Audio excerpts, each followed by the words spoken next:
TV streaming di Netflix gitu kan, lagi kumpul keluarga tiba-tiba buffering kan nggak enak gitu, lagi enak-enak nonton film tiba-tiba terputus, muter-muter, yang ada bukannya menikmati film malah kesel sendiri gitu kan. Halo semuanya, balik lagi bersama gua Adi, dan di sini gua bakal ngejelasin ke kalian nih bagaimana sih cara memilih router sesuai dengan speed internet yang Anda gunakan saat ini gitu, supaya hasil speed testnya maksimal dan juga mengurangi gangguan seperti router-router yang diberi ISP. Kenapa sih router-router yang diberi ISP itu sering banget gangguan dan Anda harus sering restart terus? Nah, secara simpelnya adalah beban yang diberikan di router ISP itu akan menjadi sangat berat, di mana router ISP tersebut memiliki spesifikasi yang kurang bagus, di mana RAM-nya masih tergolong kecil, CPU-nya juga masih tergolong kurang baik gitu.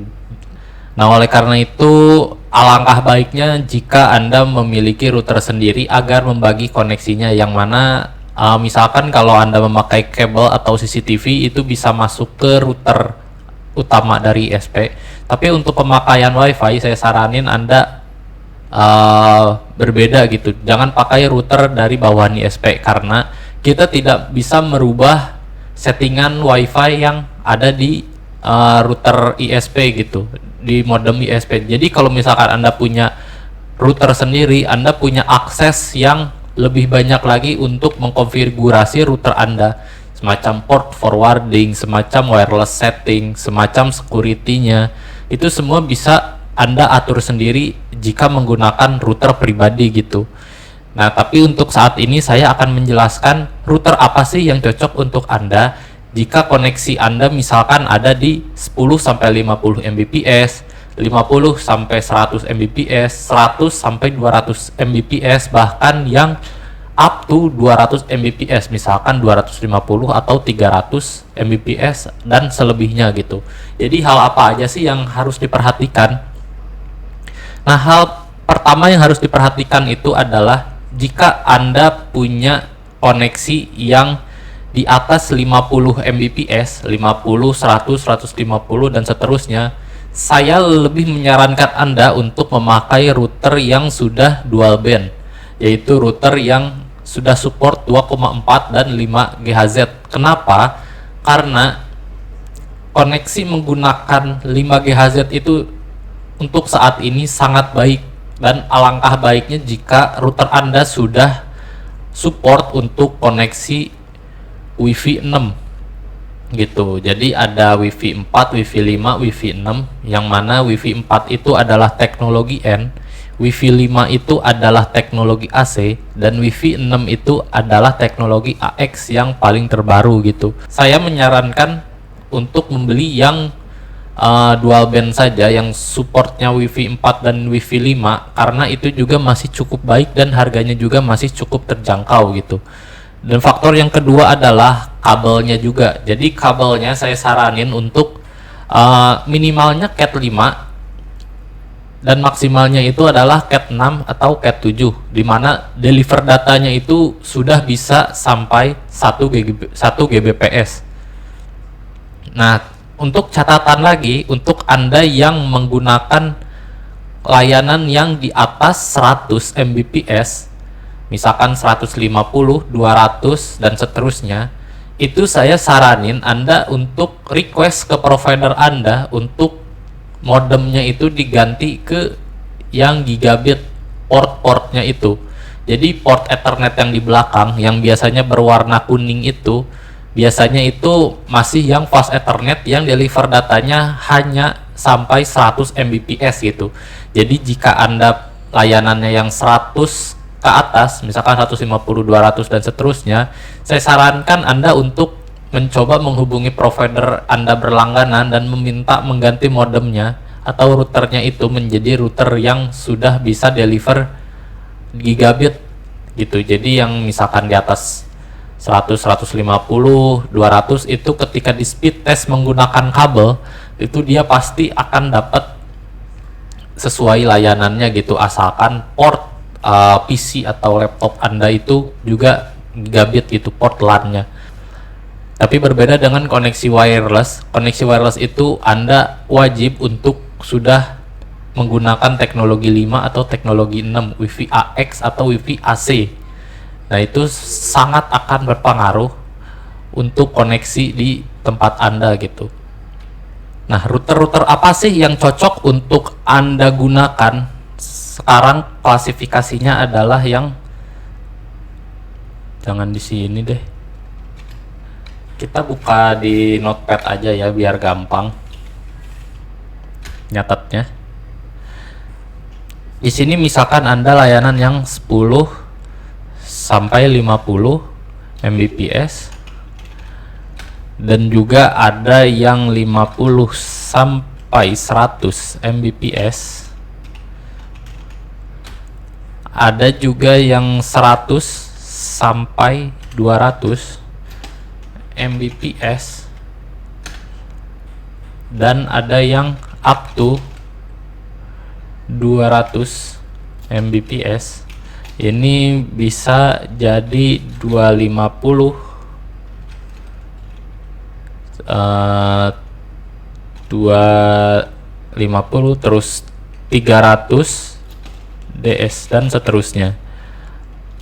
Biasanya kalau di Indonesia layanannya biasanya segini ya, hampir rata-rata provider pasti minimalnya dari 10 sampai 300 atau 350 gitu kalau untuk provider di Indonesia. Jadi di sini saya menyarankannya sesuai pengalaman saya pribadi ya. Saya di sini bekerja di sebuah apartemen. Jadi saya sering bertemu kasus yang mana speed internetnya itu tidak sesuai, dan alhamdulillahnya saran-saran saya itu dapat diterima oleh pelanggan-pelanggan di tempat saya bekerja. Jadi saya akan memberitahukan ke Anda juga bahwasanya router itu sangat berpengaruh untuk koneksi internet gitu. Oke guys, sekarang kita akan lanjut untuk ngebahas router-router apa sih yang cocok di speed yang telah kita bagi-bagi ini ya, 10 sampai 50, 50 sampai 100, 100 sampai 200 dan up to 200 gitu. Dan di sini saya memberikan saran, ini saran yang sudah pernah saya pakai di pelanggan-pelanggan saya yang berlangganan internet yang berkonsultasi dengan saya gitu. Dan di sini saya memberikan saran router yang pernah saya pakai dan pernah saya coba gitu. Jadi saya enggak sembarang untuk ngasih rekomendasi router tanpa saya mencobanya terlebih dahulu gitu. Jadi di sini ingat ya, kita hanya mengklasifikasikan router sesuai speednya saja, belum sesuai luas ruangan kalian atau luas rumah kalian atau luas kantor kalian gitu. Jadi saat ini kita hanya menggolongkan berdasarkan speed internetnya aja ya, bukan berdasarkan luas bangunan atau luas tempat Anda gitu.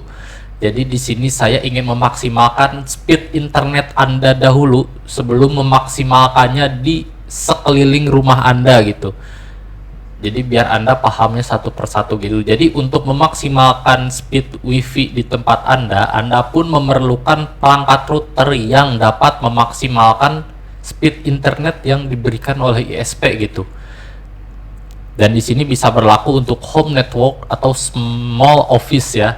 Jadi untuk kantor kecil yang mungkin belum mempunyai IT dan juga masih karyawannya masih sedikit, di kisaran di bawah 20 itu masih bisa pakai router ini. Soalnya kalau misalkan sudah di atas 20 ke atas itu dia harus memakai router yang bisa untuk menampung banyak orang gitu. Dan di sini saya merekomendasikannya hanya router ya, hanya wireless router, bukan access point. Mungkin access point akan kita bahas di kesempatan berikutnya gitu, untuk ngebahas jaringan di office atau di kantor kecil gitu yang membutuhkan access point, sebenarnya bukan router saja gitu. Jadi untuk saat ini hanya untuk home network dan small office ya.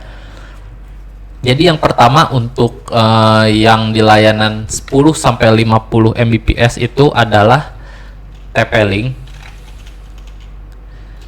TLWR 940N.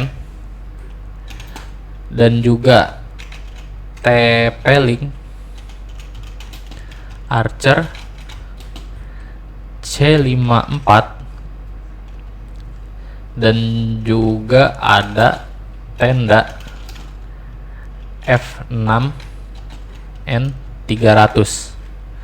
Nah, ini adalah router yang pernah saya pakai di unit atau di rumah-rumah pelanggan yang berlangganan internet dengan tempat saya bekerja gitu. Jadi di sini ada 3 router yang sering dipakai oleh saya untuk merekomendasikan ke pelanggan gitu. Dan saat di speed test juga router-router ini bisa sampai up to 50 maksimalnya. Jadi untuk misalkan Anda layanan di 60 atau 70, router ini bisa, tapi akan sering terkena. Jadi kalau misalkan terkena interferensi, dia sinyalnya akan turun, dia nggak akan nyampe gitu. Jadi kalau saran saya sih untuk yang 10 sampai 50 Mbps pakai router 3 ini saja gitu. Nah, lanjut untuk kenapa saya menyarankan 3 router ini, karena secara spesifikasi dia masih 2,4 GHz, yang mana 2,4 GHz ini masih cocok sih untuk Anda yang masih pakai layanan sampai 50 Mbps itu. Kecuali kalau untuk layanan di atas 50 Mbps, router yang 2,4 GHz ini kurang baik gitu. Tapi kalau misalkan Anda punya budget lebih, saya saranin walaupun Anda punya 10 sampai 50 Mbps, tapi router Anda sudah dual band, itu akan sangat bagus. Karena apa? Karena akan mengurangi interferensi tersebut gitu. Jadi Anda tidak sering buffering atau tidak sering nge-lag saat main game gitu. Tapi ini kan kita bahasnya hanya untuk kecepatan internetnya biar sesuai dengan layanan Anda gitu. Jadi kalau ngebahas tentang speed internet itu pasti akan dapat gitu di 10 sampai 50 Mbps. Tapi tidak dengan interferensinya ya. Kalau interferensinya itu saya tetap menyarankan kalau masalah interferensi saya tetap menyarankan Anda untuk menggunakan router WiFi yang sudah support 5 GHz gitu, untuk koneksi Anda yang lebih baik lagi. Nah, untuk yang selanjutnya adalah yang 50 sampai 100 Mbps. Di sini saya punya Asus yang pernah saya coba ya, yang Asus RT-AC 1200. Ada TP-Link C80 dan juga ada Deco E4. Nah, di sini ketiga perangkat ini sangat cocok untuk Anda yang koneksinya 50 sampai 100 Mbps. Karena apa? Karena di sini dia masih fast Ethernet. Jadi sudah fast Ethernet dan juga dual band gitu. Jadi untuk Anda yang punya koneksi 50 sampai 100 Mbps ini sangat cocok untuk Anda karena spesifikasinya lebih baik, tapi lebih baik dari yang sebelumnya, dari yang 10 sampai 50. Tapi di sini saya menyarankan untuk prefer ke yang Deco E4 jika ruangan Anda luas gitu. Rumah Anda atau kantor Anda itu luas. Jadi di Deco E4 ini dia bisa menaruh jadi Deco E4 ini sistemnya adalah mesh WiFi. Jadi di mana Anda bisa punya 3 perangkat dan 1 SSID, dan 3 perangkat itu Anda bisa ditaruh di ruangan yang tidak tercover WiFi gitu. Misalkan yang satu itu di dekat modem utama, yaitu misalkan di ruang kerja di tengah atau di ruang server. Nah, 2 yang lainnya ini, 2 atau banyak perangkat lainnya nanti bisa ditaruh di misalkan di setiap ruangan gitu. Jadi Anda tidak perlu tarik kabel lagi, jadi lebih efisien saja gitu. Jadi saya menyarankan sih 3 router ini untuk yang 50 sampai 100 Mbps dan lebih prioritas untuk yang Deco 4 karena apa? Pengalaman saya menyelesaikan masalah internet itu dengan Deco 4 di koneksi 50 sampai 100 Mbps ini sangat worth it gitu. Dan instalasinya pun gampang karena dia sudah by app, terus bisa terkoneksi dengan perangkat mesh dari TP-Link lainnya gitu. Jadi saya saranin untuk perangkat mesh TP-Link Deco E4 ini sangat baik untuk Anda coba gitu di rumah. Dan juga untuk dari segi biaya juga tidak terlalu mahal gitu untuk Deco E4 ini. Beda dengan TP-Link yang C80 atau RTA C1200 itu dia routernya mungkin nanti jadinya seperti repeater gitu, bukan seperti mesh wifi gitu. Jadi lebih baiknya sih daripada repeater, saya lebih prefer untuk yang mesh wifi gitu. Nah, kita lanjut ke yang 100 sampai 200 Mbps. Di sini saya punya mungkin ini yang 100 sampai 200. Oke, jadi di sini saya punya 100 sampai 200 Mbps ya. Jadi router yang pernah saya coba untuk pelanggan saya itu adalah Asus. Pertama ya, Asus RTAC 950. Lalu ada Xiaomi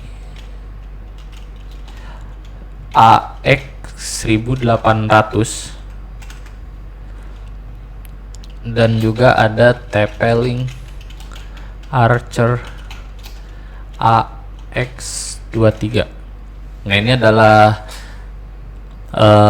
router-router yang pernah saya pasang di unit pelanggan di tempat saya bekerja. Dan di sini dari ketiga router ini saya bukan sangat penyaring, jadi saya lebih senang dengan Xiaomi AX 1800 ini gitu. Jadi pernah saya punya kasus ketika saya pasang di unitnya yang punya Xiaomi AX 1800 ini,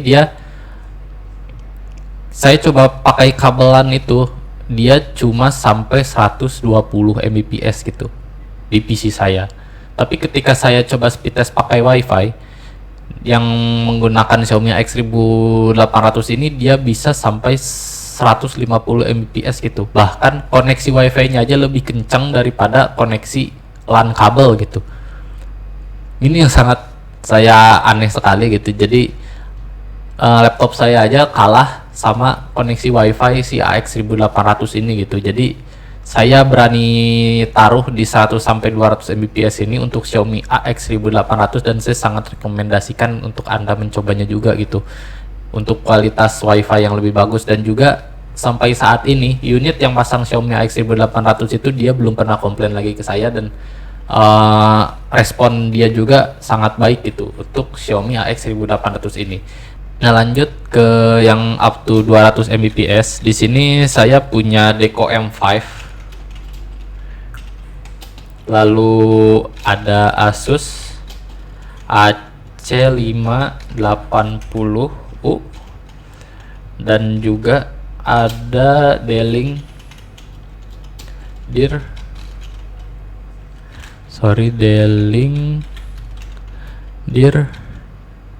583. Nah, di sini ada 3 router yang pernah saya coba pasang ya di pelanggan saya di tempat saya bekerja.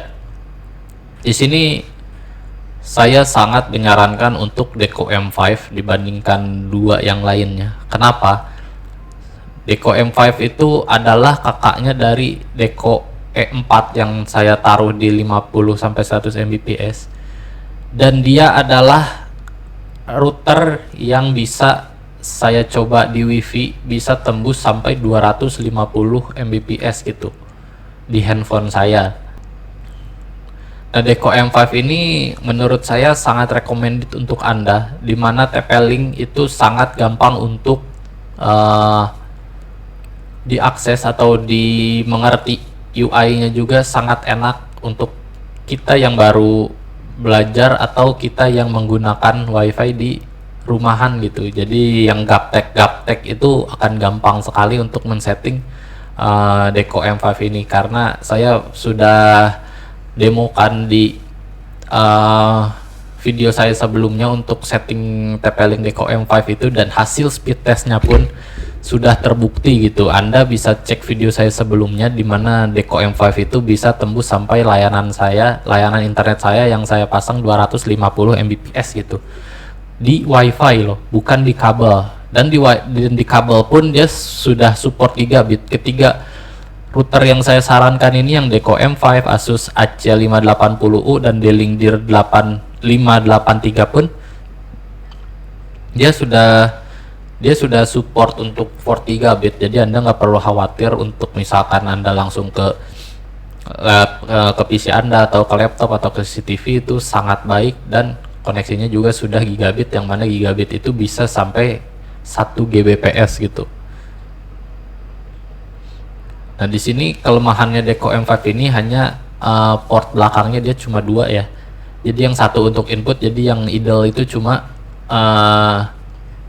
satu port saja. Jadi Anda kalau misalkan punya banyak device yang harus terhubung via kabelan, itu harus menggunakan switch yang gigabit juga gitu, biar maksimal koneksinya. Bisa sih pakai switch yang biasa, tapi outputnya nanti hanya 100 Mbps gitu.